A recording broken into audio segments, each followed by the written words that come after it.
এবং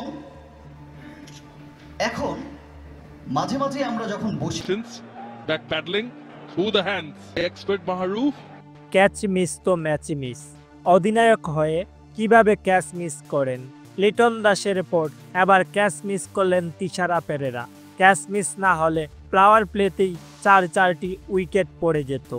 এক ম্যাচে 2-2টি ইজি ক্যাচ মিস করতে দেখে একই বললেন সুপারস্টার শাকিব খান। প্রিয় দর্শক, এসবের বিস্তারিত থাকছে পুরো ভিডিওতে। খুলনার বিপক্ষে প্রথমেই ইনিংসের দ্বিতীয় ওভারে Liton Das easy catch miss করে নাইম শেখকে পূর্ণ জন্ম দিয়েছেন।